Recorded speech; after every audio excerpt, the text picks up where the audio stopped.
Let us have a discussion of switching techniques. When a number of computers are connected in a network, it consists of entities that facilitate data transmission in the network. The first one is root, second one is switching, and third one is switch.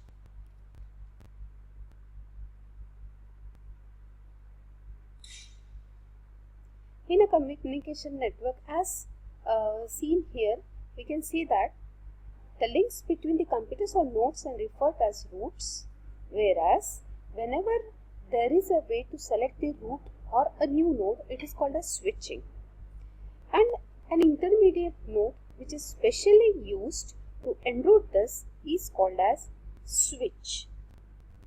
This is a picture which depicts a network wherein we can see number of computers or nodes are connected, making or creating roots as well as the intermediate nodes which are called as switches. So this is a basic infrastructure of a computer network. There are three types of techniques, switching techniques, which depend on the type of connection of computers as well as the process of data transmission in the network. The first one is circuit switching, the second one is packet switching, and the third one is message switching. Let us have a brief insight of what is circuit switching. Circuit switching, also known as connection-oriented circuit, does have a network which establishes physical connection during data transmission. All the nodes on the path are connected during the data transmission on this path. Moving further, packet switching. A difference between this basic circuit switching and packet switching is that there is no existence of complete connection amongst the networks.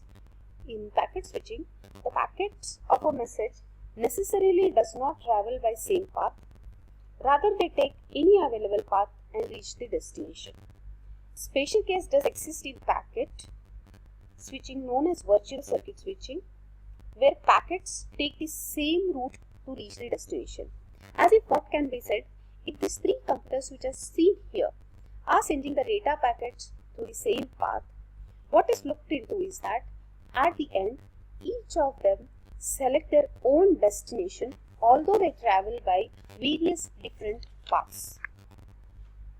The third type of technique, which is called as message switching. Here what can be said as this message switching uses store and forward method. What is store and forward method? Simply, whenever a data packet is transmitted from one node or one computer to other computer, it is stored before it is forwarded. If the receiver or the destination is not available, it is hold on for the complete period with the previous computer where it has been reached.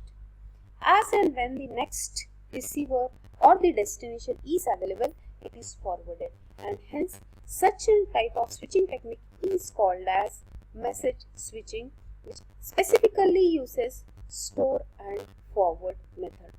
There are number of servers which lie in between this to hold the messages or to save or to store the messages. Such type of switching is called as message switching.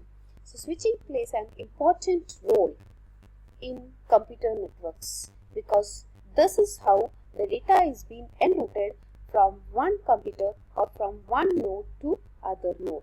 So finally we can conclude there are basically three types of switching. One wherein physical connection exists is called as circuit switching.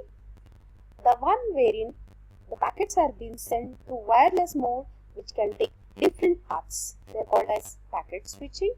In this packet switching itself we can see there is virtual switching, and finally the third wherein there are servers which stores the messages called as store and forward message.